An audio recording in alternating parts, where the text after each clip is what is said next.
بسم اللہ الرحمن الرحیم وبه قال حدثنا قتيبة قال حدثنا الليث عن ابن شهاب عن أبي بكر بن عبد الرحمن عن أبي مسعود الأنصاري رضي الله عنه قال نهى رسول الله صلى الله عليه وسلم عن ثمن الكلب ومهر البغي وحلوان الكاهن۔ حضرت ابو مسعود انصاری رضی اللہ تعالی عنہ سے مروی ہے، وہ روایت کرتے ہیں کہ جناب رسول اللہ صلی اللہ علیہ وسلم نے منع فرمایا ہے کتے کی قیمت لینے سے، بدکار عورت کی اجرت سے اور کاہن کے نذرانے سے۔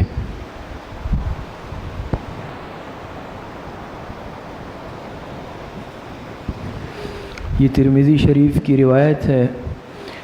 باب ما جاء فی اجر الکاہن، اور کتاب الطب چل رہی ہے گزشتہ کئی دروس سے۔ اس کا براہ راست اس روایت کا تعلق تو کتاب الطب سے اس اعتبار سے تو نہیں ہے کہ اس میں کسی مرض یا اس میں مرض کے علاج سے متعلق کوئی بات مذکور ہے، لیکن اس اعتبار سے اس حدیث کا تعلق کتاب الطب سے یعنی باب سے ضرور ہے کہ جیسے آپ حضرات کے سامنے عرض ہوا کہ علاج کی دو صورتیں ہیں۔ ایک صورت وہ دوا کے ذریعے سے ہے، یعنی جو دوائی ہوتی ہے کسی بھی مرض کی، چاہے وہ حکمت کے ذریعے سے ہو، ایلوپیتھک ہو، ہومیوپیتھک ہو، کسی بھی ذریعے سے علاج ہو۔ دوسری قسم کی بیماریوں کا علاج وہ کیا جاتا ہے، آپ حضرات کے سامنے بات آئی، دم کے ذریعے، تعویذ کے ذریعے یا جھاڑ پھونک کے ذریعے سے۔ اور گزشتہ درس میں ہی دوسری قسم سے متعلق بات آپ حضرات کے سامنے ہوئی، جس کا تعلق یعنی جس کو ہم روحانی علاج سے عام معاشرے میں عام طور پر ہم تعبیر کرتے ہیں، اس کے متعلق یہ بات آئی کہ اس میں اگر جیسے ڈاکٹر کو فیس جاتی ہے دیتے ہیں ہم لوگ، تو اگر روحانی علاج کے سلسلے میں اگر کوئی اپنی طرف سے کچھ دینا چاہے تو اس کی بھی گنجائش ہے۔ اور حدیث آپ حضرات کے سامنے میں نے ذکر کی واقعہ کہ ایک صحابی نے باقاعدہ ایک قبیلے کے سردار کو دم کیا، اور دم کرنے پر باقاعدہ شرط لگائی کہ بھئی تم نے ہمارا اکرام نہیں کیا، تو انہوں نے کہا کہ ہم پورا بکریوں کا ریوڑ دیں گے، تم ہمارا علاج کر لو۔ سردار کو کاٹ لیا تھا سانپ نے، انہوں نے سورہ فاتحہ پڑھ کر دم کرتے رہے یہاں تک کہ اللہ پاک نے شفا دے دی اور زہر کا اثر ختم ہو گیا۔ انہوں نے وعدے کے مطابق بکریوں کا ریوڑ دیا، لیکن حضور علیہ السلام کی خدمت میں آئے اور پہلے مسئلہ معلوم کیا تو آپ علیہ السلام نے فرمایا تمہارے لیے اس کا لینا درست ہے، جائز ہے۔ اس سے علماء نے مسئلہ نکالا ہے کہ اس پر بھی اجرت لی جا سکتی ہے۔ یہاں پر جو حدیث آپ کے سامنے پڑھی گئی، اس میں تین چیزوں کا تذکرہ ہے، تین قسم کی اجرتوں کا۔ ایک بات آئی عن ثمن الکلب، کتے کی قیمت لینے سے۔ کتا چونکہ نجس العین ہے اور بلا شدید ضرورت کے ضرورت شدیدہ جو ایک دو صورتیں مستثنیٰ ہے شریعت میں، کتے کا رکھنا، پالنا، بیچنا، خریدنا یہ جائز نہیں ہے۔ دوسری مہر البغی، بغی کہتے ہیں بدکار عورت، جو زانیہ عورت ہے اور وہ یہ گناہ کا کام کرتی ہے اور اس پر باقاعدہ اجرت لیتی ہے، تو ظاہری بات ہے تو نکاح کے ذریعے سے یہ معاملہ نہیں ہوتا، یہ زنا ہے، بدکاری ہے، حرام ہے، اور اس پر اگر کچھ لیا جائے دیا جائے وہ بھی سب حرام ہے۔ تیسری بات اسی پر ہم بات عرض کریں گے اور باب سے مناسبت بھی ہے، حلوان الکاہن۔ اصل یہ ہے تیسری بات، کاہن آپ جانتے ہیں، جیسے آپ سمجھ لیں آج کل کے اعتبار سے ہم کہیں بھئی فلاں نجومی ہے یا کاہن ہے، حلوان الکاہن، یہاں پر اجرت کا لفظ نہیں لائے، اس میں بھی علماء نے یہ وجہ لکھی کہ حلوان ویسے یہ تعبیر کیا جاتا ہے حلوے سے، اور ہم آسان الفاظ میں اس کو تعبیر کر سکتے ہیں نذرانے سے۔ ہم کہتے ہیں نا بھئی کچھ نذرانہ دے دے، کچھ نذرانہ پیش کر دے اس کو، اور علماء نے لکھا یہ وجہ بھی ہو سکتی ہے حلوان تعبیر کرنے سے کہ یہ بیٹھے بیٹھائے مفت میں یہ چیز مل رہی ہے۔ عام طور پر تو اجرت اگر انسان لیتا دیتا ہے تو کسی امور منفعت کے بدلے میں ہوتا ہے، انسان کوئی فائدے کا کام کسی کو کر کے دیتا ہے یا کسی سے لیتا ہے، اس کے بدلے میں اجرت دیتا ہے۔ یہاں پر اس نے کچھ کیا نہیں ہے، بیٹھے بیٹھائے اس کو تیار نذرانہ مل رہا ہے، اس لیے اس کو حلوان سے تعبیر کیا۔ اصل میں عرض یہ کر رہا تھا، بات دور چلی گئی کہ باب سے مناسبت اس میں ہے۔ تو یہ تیسری قسم حلوان الکاہن۔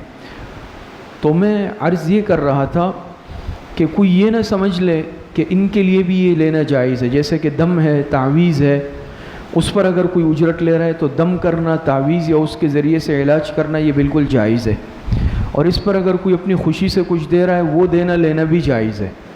لیکن جہاں تک تعلق کاہن کا ہے تو کوئی اس پر قیاس نہ کر لے کاہن کو، دم کے ذریعے، تعویذ کے ذریعے، اگر وہ جائز تعویذ ہے، جائز دم ہے، لیکن کہانت جائز نہیں ہے، کہانت بالکل جائز نہیں ہے۔ دوسری بات پھر اس میں بہت زیادہ تفصیلات ہے، ہم زیادہ تفصیل میں جا بھی نہیں سکتے، نہ وقت ہے۔ اس کی کئی صورتیں ہوتی ہیں اور زمانے جاہلیت میں رائج تھی۔ کہانت ہے، علم نجوم ہے، علم رمل ہے، علم جفر ہے، اور بہت ساری کئی صورتیں جو ہے زمانے جاہلیت میں رائج تھی۔ اور حدیث میں بھی جیسے آیا ہے، آپ علیہ السلام نے فرمایا لا عدوہ ولا طیرہ ولا ہامہ ولا سفرہ، اس طرح کے الفاظ آئے ہیں۔ وَيُعْجِبُهُ الْفَالِ، کہ شریعت میں ان چیزوں کی یعنی کوئی حیثیت نہیں ہے۔ طیرہ ہے، ہامہ ہے، بدشگونی ہے، یہ ساری مختلف چیزیں رائج تھی۔ تو پہلے آپ یہ سمجھ لیں کہ چونکہ اس کا تعلق امور غیبیہ سے ہے، کہانت میں وہ یہی دعویٰ کرتے ہیں نا کہ بھئی فلاں کے مستقبل میں یہ حالات پیش آئے گی، فلاں کو یہ حالات پیش آئیں گے۔ جیسے عام طور پر کمزور عقیدے والے لوگ اس طرح کے لوگوں کے پاس جاتے ہیں اور کہتے ہیں بھئی آپ ذرا حساب کتاب لگائیں کہ میری شادی کب ہوگی، فلاں معاملہ کب ہوگا، یا فلاں چیز کب ہوگی۔ پھر اس کے مختلف طریقے رائج ہیں، انشاءاللہ میں اس کا بھی تذکرہ کروں گا کہ کہانت کے کون کون سے طریقے ہیں۔ زمانے جاہلیت میں اس کی کئی صورتیں تھیں، حدیث میں اس کا تذکرہ آیا ہے۔ ایک چیز کہلاتی تھی ہامہ۔ ہامہ کہا جاتا تھا یہ جو الو پرندہ ہے، الو کو زمانے جاہلیت میں منحوس تصور کیا جاتا تھا۔ وہ کہتے تھے یہ انتہائی منحوس پرندہ ہے، حالانکہ اللہ پاک کی مخلوق ہے، فی نفسہ باعتبار اللہ پاک کی مخلوق ہونے کے وہ کیوں منحوس ہوگا؟ تو وہ اس کو نحوست کی علامت سمجھتے تھے، جو شریعت میں جائز بات نہیں تھی۔ آپ علیہ السلام نے فرمایا کہ ولا ہامہ، کہ کسی بھی مخصوص پرندے کو منحوس سمجھنا اس کی کوئی شرعی حیثیت ہے ہی نہیں، یہ غلط بات ہے۔ اور بعض نے اس کی یہ تفصیل بھی لکھی ہے کہ زمانے جاہلیت میں ان کے ہاں تصور یہ تھا کہ اگر کسی کو ناحق قتل کر دیا جاتا تو وہ کہتے ہیں اگر مقتول کا بدلہ نہ لیا جائے تو اس مقتول کی کھوپڑی سے ایک خاص قسم کا یہ الو یا کوئی خاص قسم کا پرندہ نکلتا ہے، اور وہ پرندہ چیختا رہتا ہے، وہ پیاسا ہوتا ہے، وہ یہ کہتا ہے کہ بھئی اس مقتول کا بدلہ لے لو۔ وہ تب تک خاموش نہیں ہوتا، اس کو چین نہیں آتا کہ جب تک کہ مقتول کے ورثہ قاتل سے اس مقتول کا بدلہ نہ لے لے۔ یہ بھی سارے غلط تصورات ہیں، غلط بات ہے اس اعتبار سے کہ ایسا کچھ بھی نہیں ہوتا کہ مقتول کی کھوپڑی سے کوئی پرندہ وغیرہ نکلتا ہے یا جو بھی ہے۔ اسی طرح ولا سفرہ، اس کے ایک معنی یہ ہے، بعض حضرات نے لکھا یہ ایک خاص قسم کی بیماری تھی پیٹ کی، اس میں انسان کا رنگ ہو سکتا ہے بالکل زرد ہو جاتا ہوگا، جسم متاثر ہو جاتا تھا، تو وہ اس بیماری کو مؤثر بالذات سمجھتے تھے، منحوس سمجھتے تھے، تو کہتے رہے کہ یہ منحوس بیماری ہے، حالانکہ کوئی بیماری مؤثر بالذات نہیں ہے، اللہ پاک کی ذات مؤثر ہے۔ اور بعض حضرات نے بلکہ راجح یہی معلوم ہوتا ہے کہ اس سے مراد سفر کا مہینہ ہے۔ سفر کے مہینے کو زمانے جاہلیت میں منحوس سمجھتے تھے کہ یہ منحوس مہینہ ہے، اور اگر دیکھا جائے تو ہماری بھی معاشرت، رہن سہن کافی طویل عرصے تک ہندوؤں کے ساتھ ہونے کی وجہ سے بہت ساری ہندوانہ رسمیں ہم اپنے ساتھ لے کے آئے.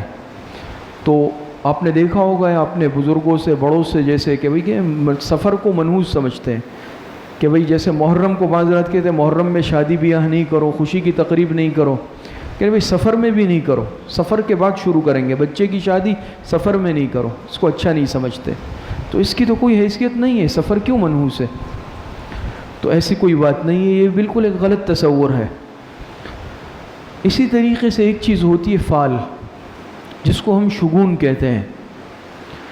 شگون کے متعلق یہ بات سمجھ لیں کہ زمانے جاہلیت میں یہ سوچ بہت زیادہ تھی، اور آج بھی کم علمی کی وجہ سے یا جہالت کی وجہ سے بعض دفعہ ذہنوں کے اندر یہ باتیں اب تک ہوتی ہیں. زمانے جاہلیت میں تو اتنا حد سے زیادہ بدشگونی کا رواج تھا کہ جب وہ سفر پہ جاتے تھے، ان کو سفر کرنا ہوتا تھا تو وہ ایک پرندہ اڑاتے تھے، یا راستے میں کوئی پرندہ اگر اڑتا ہوا نظر آتا تو دیکھتے کہ دائیں جانب اڑتا ہے یا بائیں جانب. اب پرندے کو تو ایک جانب اڑنا ہوگا، دائیں جانب اڑتا تو یہ کہتے ہمارے لیے سفر مبارک ہے، اور سفر کرتے، سفر پہ چلے جاتے. وہ پرندہ اگر بائیں جانب اڑتا تو کہتے ہمارے لیے یہ سفر مبارک نہیں ہے، منحوس ثابت ہوگا، گھر واپس چلے جاتے.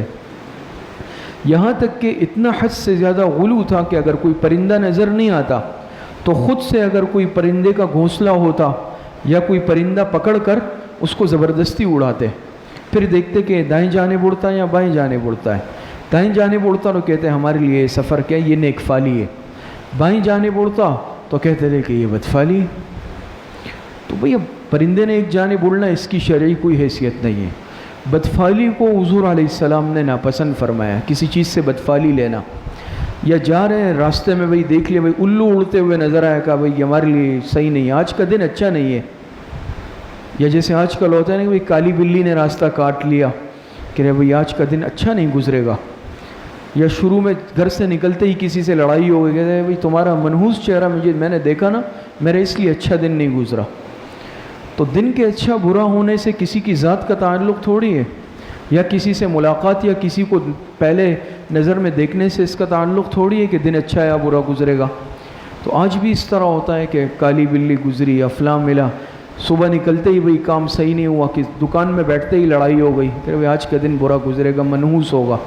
شریعت میں بدفالی لینے کی کوئی شرعی حیثیت نہیں ہے.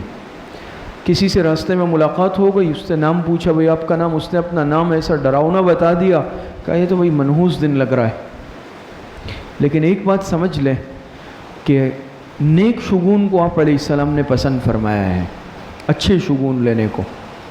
بدشگونی سے آپ نے منع فرمایا ہے، لیکن اچھے شگون کو آپ علیہ السلام نے پسند فرمایا ہے.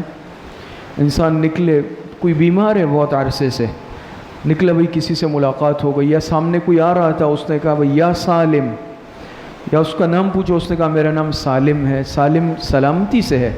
تو انسان اچھا شگون لے سکتا ہے کہ انشاءاللہ اللہ پاک سلامتی والا معاملہ فرمائیں گے. یا کوئی اچھا معاملہ پیش آیا، انسان یہ تصور کر لے کہ اللہ پاک بہت خیر فرمائیں گے، یہ اچھی علامت ہے، اچھی بات ہے.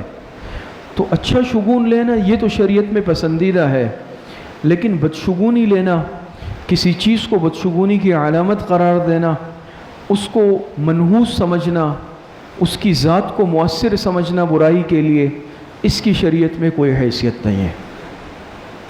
یہ بات سمجھ میں آ رہی؟ اس کی شریعت میں کوئی حیثیت نہیں ہے. اور بہت ساری چیزیں ہمارے معاشرے کے اندر آج رائج ہے.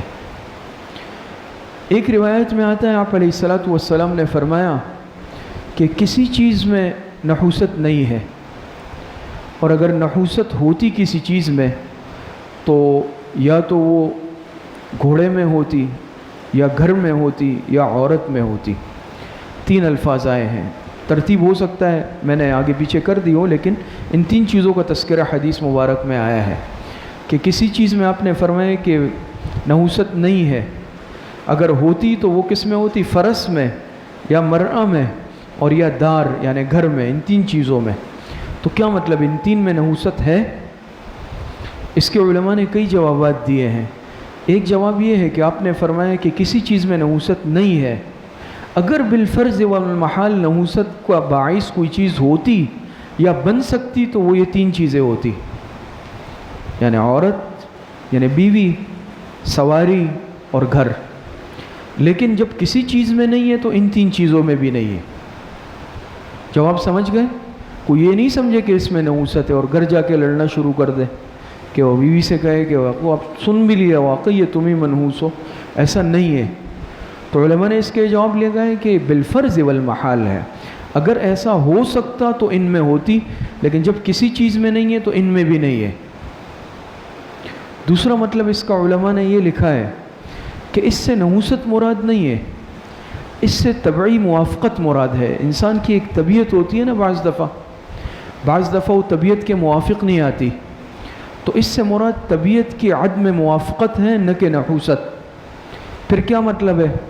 علماء نے اس کا جواب یہ لکھا کہ گھوڑے کا ذکر، سواری کا ذکر کیا، اس کا مطلب یہ ہے گھوڑے کے منحوس ہونے کا مطلب اس کا یعنی سواری کے قابل نہ ہونا، مالک کی فرما برداری نہ کرنا، اڑیل ہونا، زیادہ کھانا پینا، کام کم کرنا۔ یا جیسے آج کل سواری ہے، بھئی سواری کیا ہے؟ بھئی روزانہ گاڑی خراب ہے، روزانہ گاڑی میں کام ہے، چل کم رہی ہے، گیرج میں زیادہ کھڑی ہوئی ہے۔ تو اس کا مطلب یہ ہے موافق نہ آنا، منحوس ہونا مراد نہیں ہے۔ اسی طریقے سے گھر کا مطلب کیا ہے کہ گھر چھوٹا پڑ رہا ہے، گھر چھوٹا پڑ گیا، یا گھر میں پریشان ہے انسان۔ اس جگہ ہوتا ہے نا بعض دفعہ یہاں خوش ہے، وہاں شفٹ ہو گیا، وہاں شفٹ ہو کے پریشان ہے۔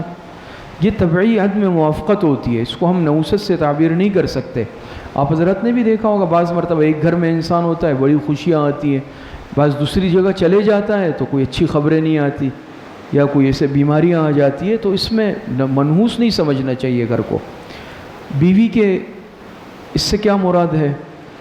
مطلب ہے لڑائی جھگڑالو ہونا، سرکش ہونا، نافرمان ہونا، شوہر کی بات نہ ماننا، یہ صفات مراد ہے۔ تو اس سے کوئی یہ مطلب نہ لے کہ ان چیزوں میں نحوست ہے، ان میں بھی نحوست نہیں ہے۔ لیکن تو آپ علیہ الصلوۃ والسلام نے فرمایا کسی چیز میں نحوست نہیں ہے۔ البتہ اگر نحوست ہو سکتی یا ہوتی تو پھر ان چیزوں میں ہو سکتی تھی بالفرض والمحال، لیکن جب نہیں ہے کسی چیز میں تو ان تین میں بھی نہیں ہے۔ تو عرض میں یہ کر رہا تھا کہ بہت ساری صورتیں اس میں زمانے جاہلیت میں رائج تھی، کچھ کا ذکر آپ حضرات کے سامنے آ گیا۔ پھر اس میں ایک صورت تھی جس کو ہم کہانت کہتے ہیں، اس کا تعلق اصل میں امور غیبیہ سے ہے، غیب کی خبریں بتلانا۔ انسان پر تین قسم کا زمانہ گزرتا ہے، ایک ہوتا ہے اس کا ماضی، ایک ہوتا ہے اس کا حال، ایک ہوتا ہے مستقبل۔ ماضی کے متعلق تو ہر انسان جانتا ہے کہ میرے ساتھ کیا واقعات ہو چکے ہیں، اور حال کے متعلق بھی انسان جانتا ہی ہے کہ میرے ساتھ کیا ہو رہا ہے۔ تیسرا ہے زمانہ مستقبل کا، مستقبل کے متعلق علم اللہ پاک کے پاس ہے، یہ چونکہ غیب سے تعلق رکھتا ہے، امور غیبیہ میں سے ہے، مستقبل کا حال، مستقبل کا علم۔ لہٰذا اگر کوئی یہ دعویٰ کر رہا ہے کہ میں آئندہ کی خبریں بتا رہا ہوں یا آئندہ کی خبریں بتا سکتا ہوں، کل کیا ہوگا، تو ایسا شخص یہ جو کہنے والا ہے یہ جھوٹا ہے۔ وَمَا تَدْرِي نَفْسٌ مَاذَا تَكْسِبُ غَدًا، قرآن کریم میں اللہ پاک نے فرمایا نا کہ کل کیا ہوگا، اس کا علم صرف کس کو ہے؟ اس کا علم صرف اور صرف اللہ پاک کی ذات کو ہے۔ تو یہ جو کہانت ہے، کاہن ہونا، پھر کہانت کی کئی صورتیں ہیں، اگلے درس میں انشاءاللہ اس کی ہم تفصیل بیان کریں گے کہ کہانت کی کون کون سی قسمیں ہیں، اس کی کیا صورتیں ہیں، زمانے جاہلیت میں اس کی کون سی صورتیں رائج تھی، کہانت ناجائز اور حرام کیوں ہے، اس کی تفصیلات بیان کریں گے۔ لیکن آپ آج بس یہ سمجھ لیں آخری بات کے طور پر کہ چونکہ اس میں مستقبل سے متعلق دعویٰ کیا جاتا ہے کہ بھئی میں آپ کے مستقبل کی خبر آپ کو بتا رہا ہوں، ہوتا ہے نا بہت ساری صورتیں ہیں کہ ادھر میں آپ بتائے، وہ کہتے ہیں اچھا بھئی یہ ہاتھ تم دکھاؤ، تمہاری لکی ہیں 2 شادیاں ہوں گی تمہاری، اور یہ ہوگا اور تمہارے ساتھ یہ ہوگا، سب جھوٹ ہے۔ غیب کا علم صرف اللہ پاک کی ذات کو ہے۔ بات سمجھ میں آ رہی ہے؟ پھر امور غیبیہ 2 طرح سے ہے، ایک علم الاحکام سے تعلق رکھتا ہے، دوسرا علم الاکوان سے تعلق رکھتا ہے۔ اس کی تفصیلات چونکہ یہ اب مستقل ایک موضوع ہے، اگلے درس میں انشاءاللہ اس کی ساری تفصیلات عرض کریں گے۔ اللہ پاک صحیح عمل کی توفیق عطا فرمائے۔ وآخر دعوانا ان الحمدللہ رب العالمین۔ الحمدللہ رب العالمین والعاقبۃ للمتقین والصلاة والسلام علی خیر خلقہ محمد وآلہ واصحابہ اجمعین۔ ربنا آتنا فی الدنیا حسنۃ وفی الآخرۃ حسنۃ وقنا عذاب النار۔ وصلی اللہ وسلم علی نبینا محمد وآلہ واصحابہ اجمعین برحمتک یا ارحم الراحمین۔